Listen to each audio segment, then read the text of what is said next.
we, in this class, want to focus on the fact that mistakes cause growth. So before we dive into like the nitty-gritty from yesterday, we want to set up our math notebook. So everybody get out your notebook, whether it's a spiral or a comp book or whatever it is. Go ahead and get that out. And you're going to need a permanent marker, whether you have one in your pencil pouch or whether you come up and borrow one of mine right here. What's up? Mine's in my locker. Maybe not over in my locker. Go get it. You should be quick enough. You'll be fine. Yeah. If you don't have it, go get it. But I made this announcement when you guys were in language arts. You should know. So on your notebook, we want to do 3 things. First thing, first name, last name. Now, most other classes care a lot about letter groups. I do, but not as much. I'm trying to get this to focus, but it's being weird today. I think it's like too dark over here or something. So you want to put first name, last name. Then you want to write math journal on this. And these needs to go on the front cover, so nobody needs to open it if they find it. The main reason is that if they find it, we want them to know how to return it to you. So first name, last name. Sorry, this is a dark cover and dark writing. Then math journal, and then in parentheses, sorry you can't see right here, put Hudson. So people know you take math with Hudson. Because there are different math notebooks or journals, depending on the class. So you have math with me. And you can put your letter group on there if you'd like. Put LG, colon, A, B, C, whatever.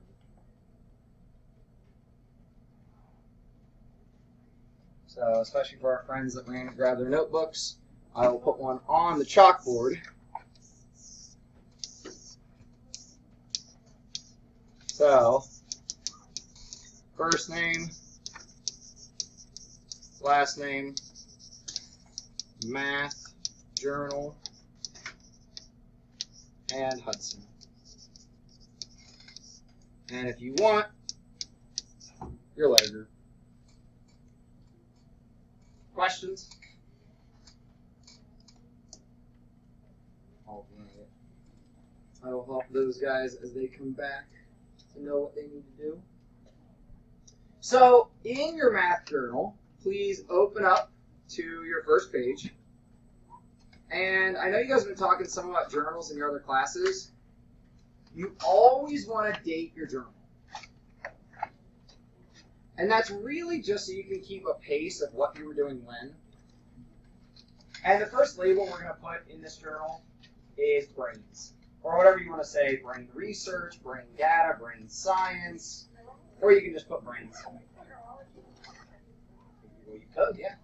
I mean, you could, you can if you want, but I don't know quite if this is, yeah, kind of. It's more brain psych, probably.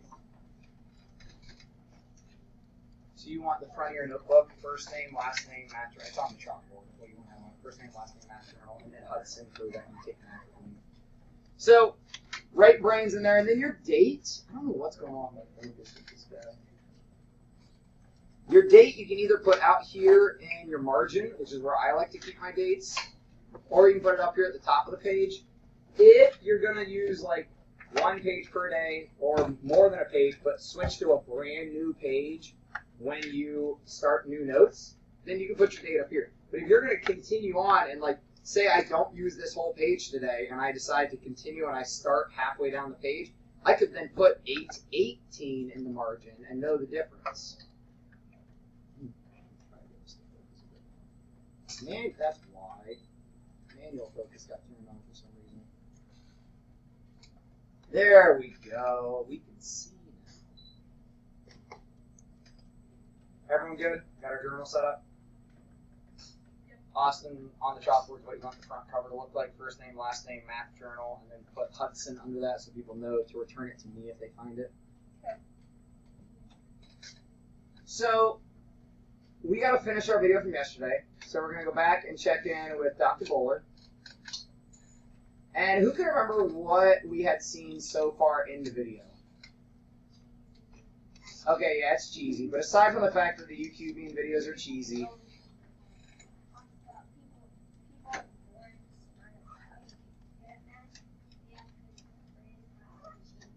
yeah, no one is born good at math. There is no birth math ability or math inability. There's no such thing as a person who's good at math or a person who's not good. It's all skill and ability and learn. What else? Thank you for that. What's your name again, by the way? Jesse. Nothing else? All right, so as we watch through this video, we're going to jot down a couple notes afterwards. Look for things you never knew before, things that you don't believe are true or like have a hard time believing are true, because this is all truth, and think could help you as you struggle this year. So like little inspirational things. Like I have a little journal that I keep. On the front of it, it says, how can I be a better educator today than I was yesterday? Or how can I be a better educator tomorrow than I was today? Sorry, but it's all about like growth. And in that front cover, I keep little quotes and things that are like, inspirational. My sister stole it and wrote one in there and stuff. So as we go through, this is going to be the first page of our journal. So we want to write down things that we think are interesting or hard to believe or whatever else. So on your page that says brains, as we go, jot things down if you want. Hi, my name is Jo Bowler and I'm a professor at Stanford. And I'm from England. That's why I say maths and not math. Some of the most incredible brain evidence from recent years has shown that nobody's born with a maths brain and nobody's born without one. And that everybody's brains have the potential to grow and change over time. When we learn something, a synapse fires in the brain. It's like an electric current that moves between parts of the brain. And when we return to the idea and think deeply, that synapse forms a pathway in the brain that we keep using from that point on. Synapses are firing all the time, but they don't fire as much if you don't believe in yourself, and we'll come to that idea in a later film. In recent years, there have been stunning examples of brain plasticity and growth. London taxi drivers have a really hard test that they have to study for. They have to memorize all of the possible routes in London. When they finish studying for that, the hippocampus in their brains is growing. When I hear Another hippocampus, amazing example of brain plasticity. so I like to stop there. Well, first off, because it's the hippocampus grew, and that's pretty cool that they literally like measurable size growth.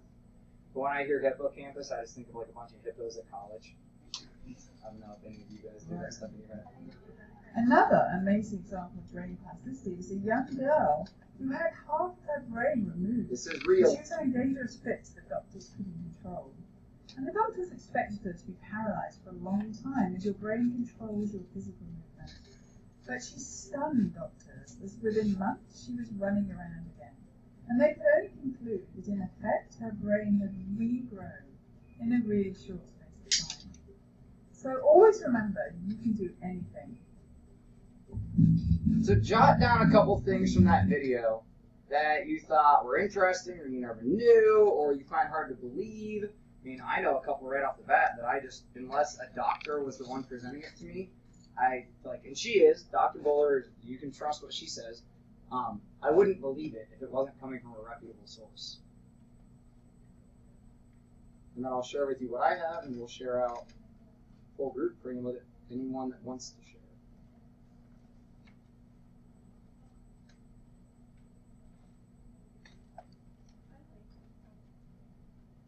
You what?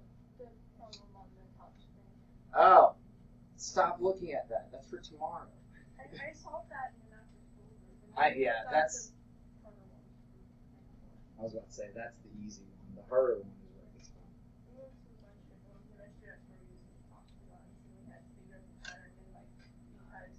So you might be a group expert tomorrow when it comes to work.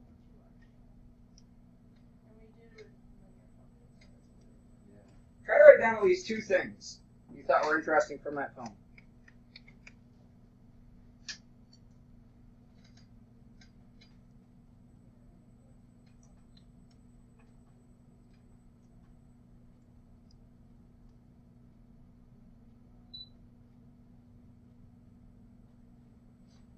So, if I was in your shoes, one of the things that I would write down, because I, quite frankly, wouldn't believe that it's true.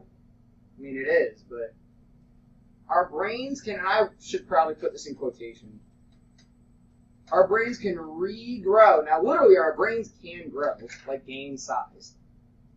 But a lot of times what happens is parts of your brain that are still healthy take over for the unhealthy or the parts that are no longer there.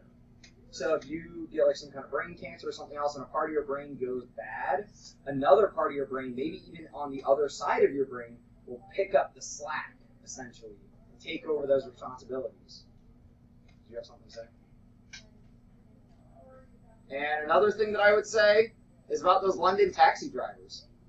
They literally increase the size of their brain. It's measurable. They take measurements with an MRI. What else? Anything else anybody said?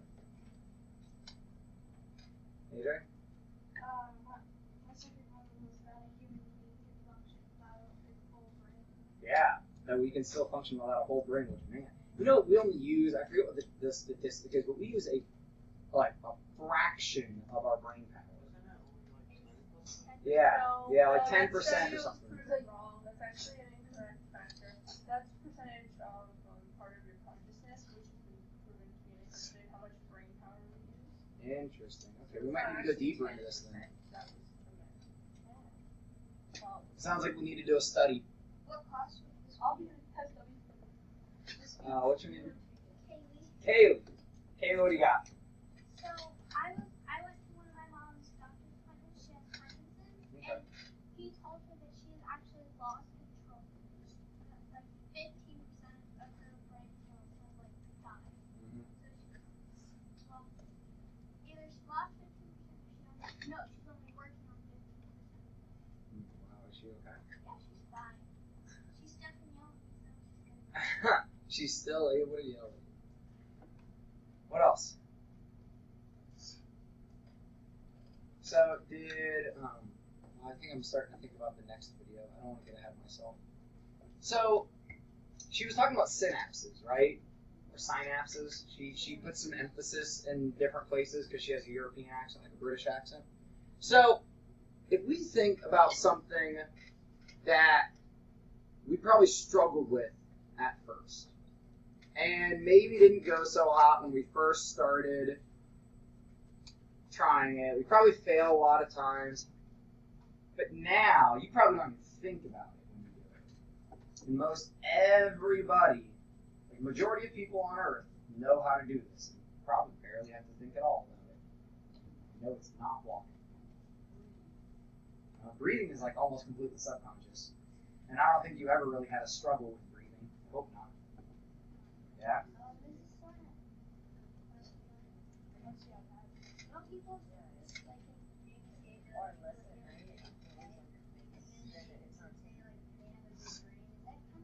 So that's a misnomer statement.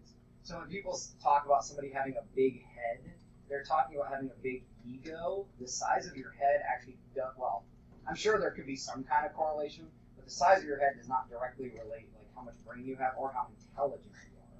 You know what I mean? Yeah, intelligence is somewhat relative, but like that growth that we're seeing, they also not only test like size, but like ability, and you'll see a heat map in another video that we're gonna watch.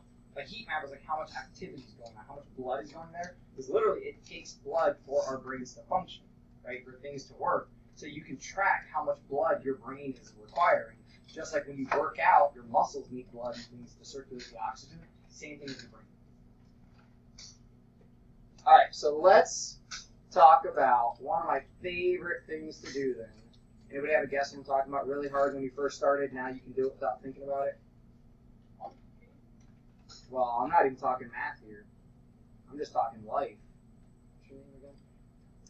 Sorry. So, drawing was hard for me at first, but then over time, when I kept on doing it over and over again, it became easier for me. Nice. I like that. That's a personal anecdote. What about, think about something a lot of people do, though. Austin? How to ride a bike. How to ride a bike. Who can ride a bike and, like, do something else at the same time? Like, I've seen kids riding their bike and texting, which is extremely dangerous, but I can't believe you have enough brain power to, like, yeah, or you can ride your bike with no hands. Or you can ride your bike and then stand up and keep going. Like, Yeah, so here, I love giving you guys a little glimpse into my life.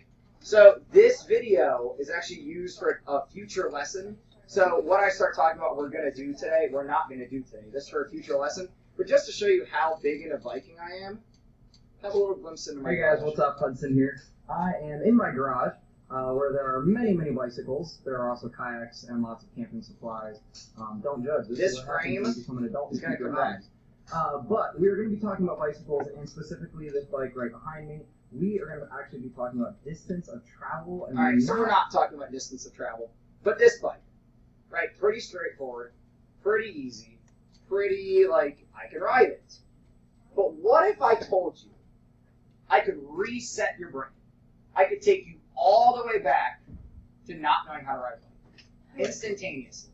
I could put you on a bike that you cannot ride. I would bet $100 that you wouldn't even make it 3 feet. What would you say?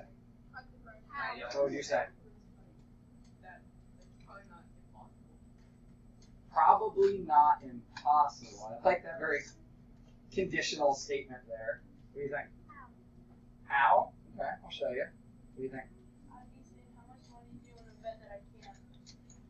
You want to make this bet $100? Now the problem is I don't have what I need to actually do this, but I would like to build it. So I'm going to show you guys how I could completely reset your ability.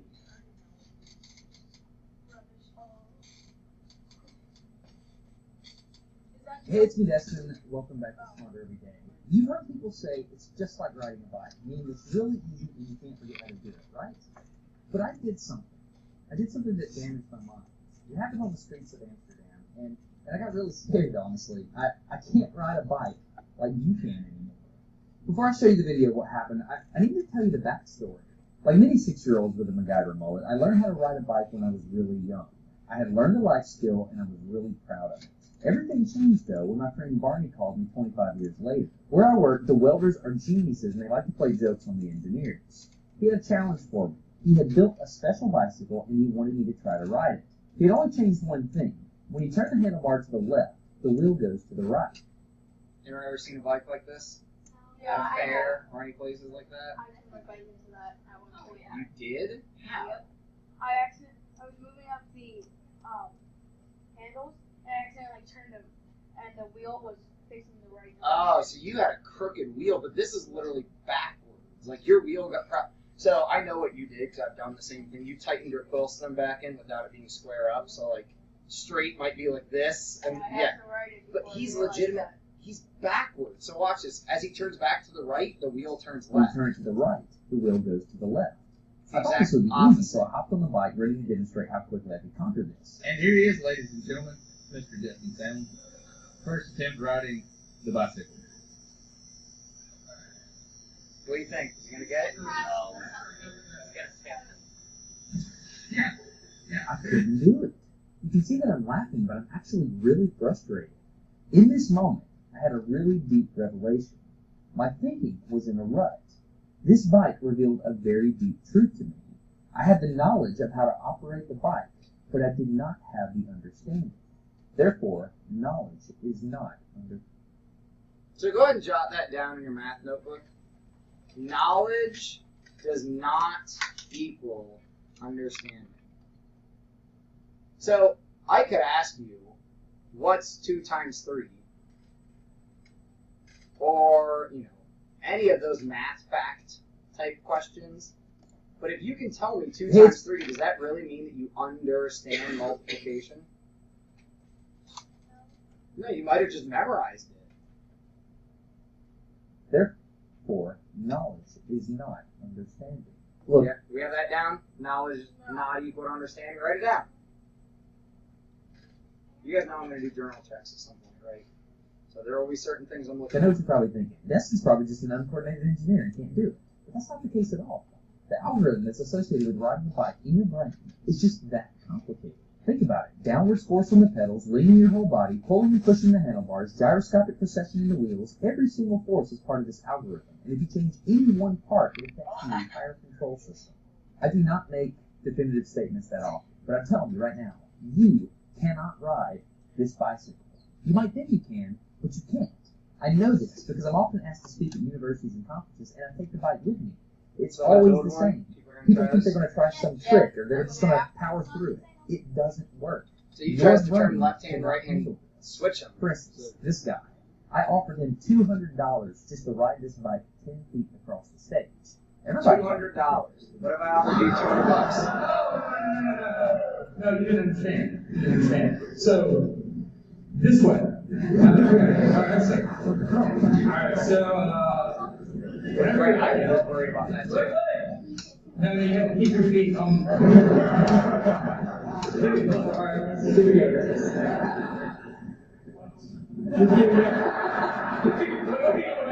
let Jeff start rolling at least.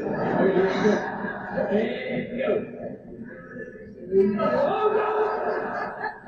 Okay. Keep your feet on the pedal. So, Connecticut to Australia to Alabama. So right off. Back in Australia. Keep your feet on the pedal.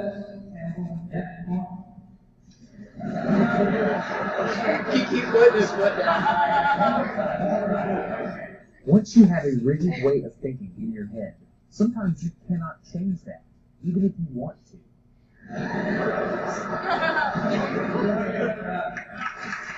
Here's what I did. It was a personal challenge. I stayed out here in this driveway and I practiced about 5 minutes every day. My neighbors made fun of me. I had many wrecks, but after 8 months, this happened. Why didn't I pause? What did you just say? 8 months of failure. Every day. 5 minutes, not long chunks of time, but every day he went out there and failed. For 8 months. Maybe he felt after 4 months, 5 months, 6 months of failure every day. Why am I doing this? Why am I doing this? Well, seems like he's pretty dedicated. I mean, I don't know, his end goal was just like prove a point, right? Or something like his friend challenged him to do this. But he made the choice, I'm going to learn this. Check it out. 8 One months, day I 5 couldn't minutes a ride day. a bike, and the next day I could.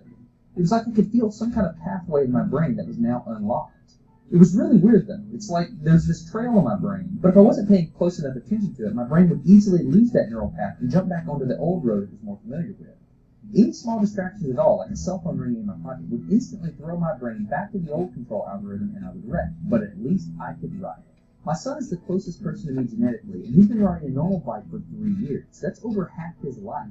I wanted to know how long it would take him to learn how to ride a backwards bike, so I told him if he learned how to ride a backwards bike, he could go with me to Australia and meet a real astronaut. So his son's 6 years old. He builds him a backwards bike. How long do you think it takes him to learn? What do you think? Not quite as long.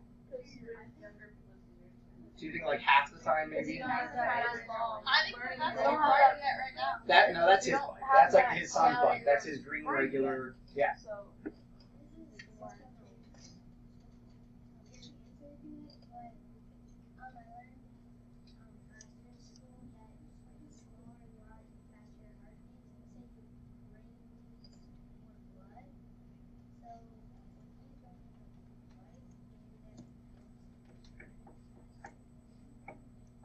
You might be making a stretch with that connection there, but there is something about being young, being small, that does help you learn. Anyone know? Your brain, literally, it is easier for your brain to learn. It is like there's all the research. There's like no research on the opposite side. No one's going to tell you my 80-year-old grandma can learn easier than my 8-year-old cousin. Like, that's not true. So, check it out. Are you going to give up? Go ahead. This is how it starts. Look at this. This is such a big deal. Get up, you got it. Did you see his brain get it? So he, in, how many weeks have we been doing this? 2 weeks? In 2 weeks, he did something that took me 8 months to do. Versus 2 Which demonstrates, Guys, that's 1/16 of the amount of time. 1/16 of the amount of time. that a child has more neuroplasticity. Am I even saying that right? Than What an it means adult. that your brain It's can clear from learn this experiment that children have a neuroplasticity. much more plastic brain than adults. That's why the best time to learn a language is when you're a young child.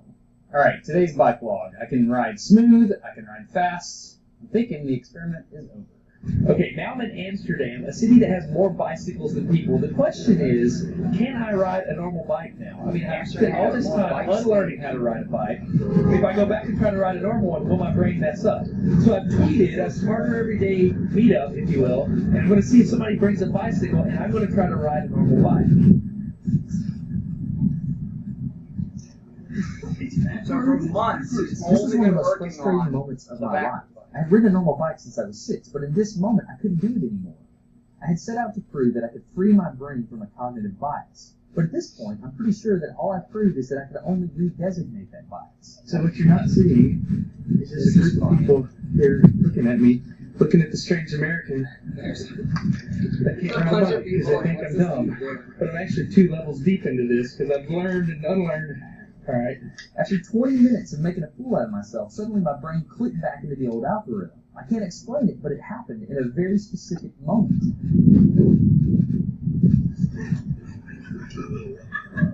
Got it. I'm back. Oh, click. Click. I got it.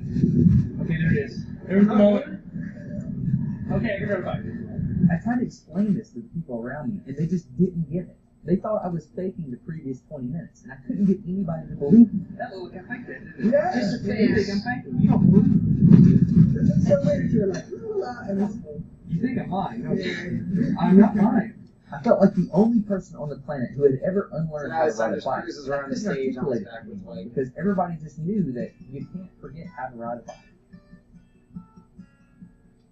So I learned 3 things from this experiment. I learned that welders are often smarter than engineers. I learned that knowledge does not equal understanding. And I learned that truth is truth, no matter what I think about it. So be very careful how you... So, mistakes are actually more beneficial than getting it right. So if he had just gotten it right the first time, would there have been any brain growth involved? No, I mean, I got it right, great, I'm done. But getting it wrong over and over and over again causes you to grow.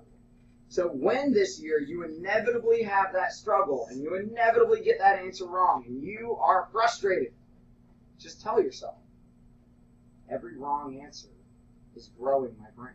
It's helping me learn.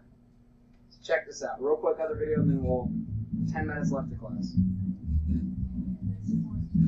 This is quick. Super cheesy but quick.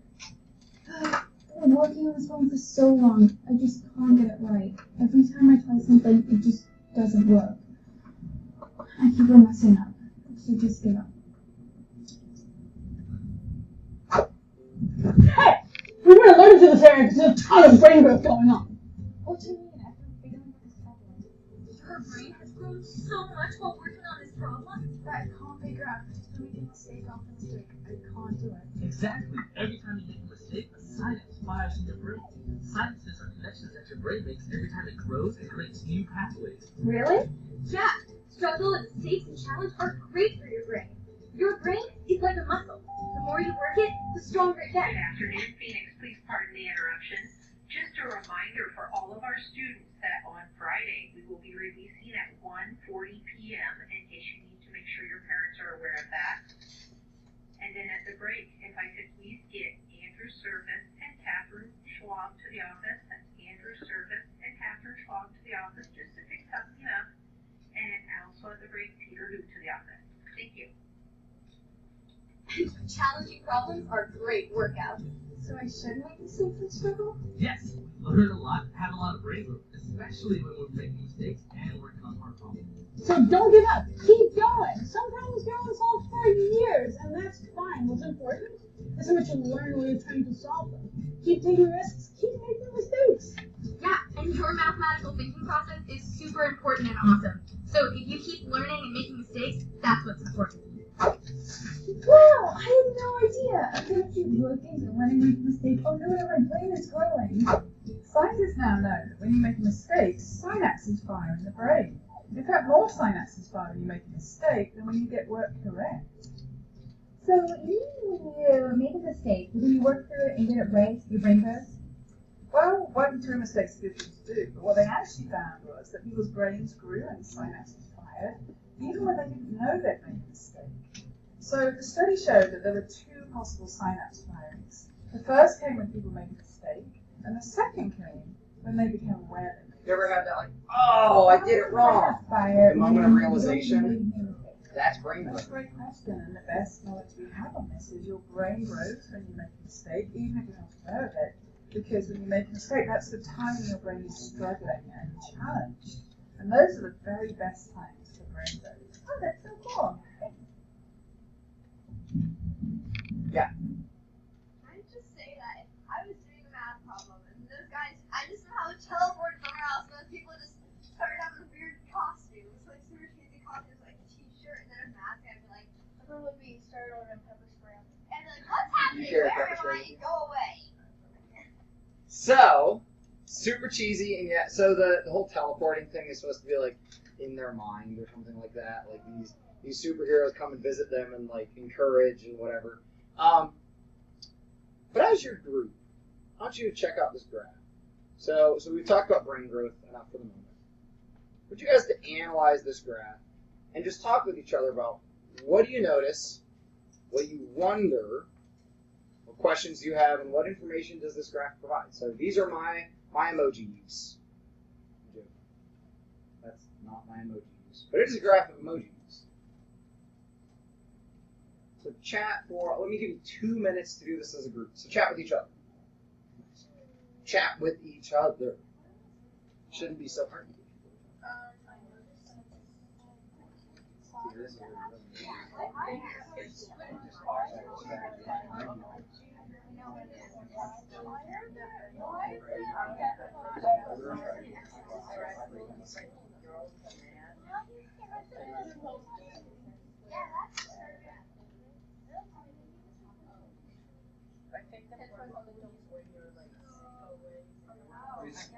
you notice what the axis is? So, yeah, so there's like a huge scale. Are there any numbers? Numbers are unnecessary, right? Can you kind of tell what's more and what's less without the numbers? Where that?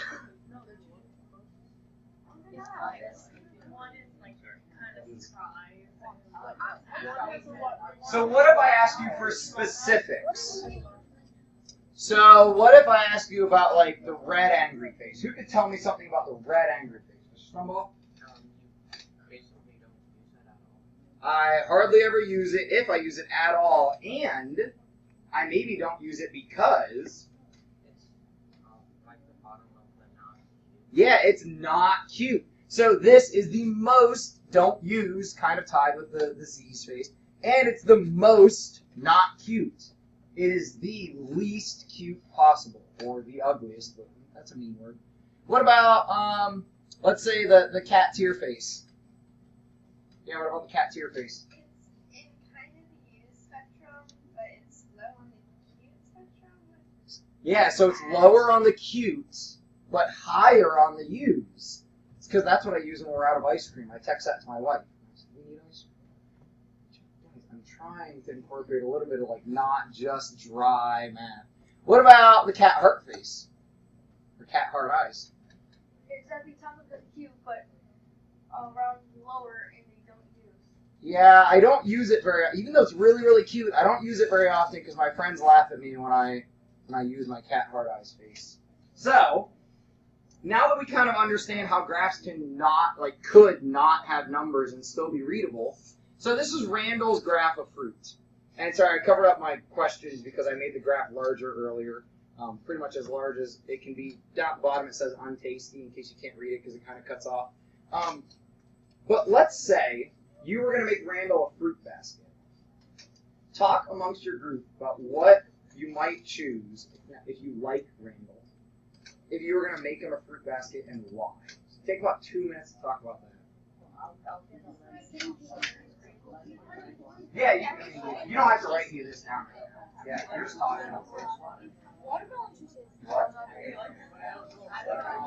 This, you know his fruit, like his perspective on fruit is this graph. He made this graph.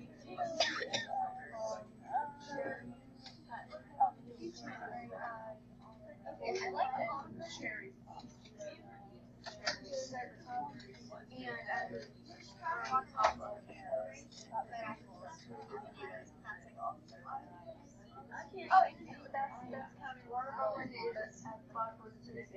What do you think? Alright, what would you buy him?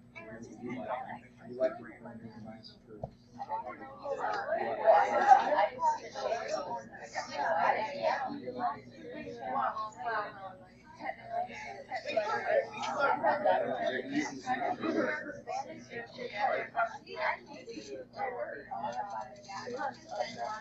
Alright, bring it back in. Who can tell me if you like Randall and we're gonna make him a fruit basket, what you would get him and why? Some new volunteers, we haven't talked with yet. Remind me your name? Katie. Katie, what would you buy Randall? Maybe peaches.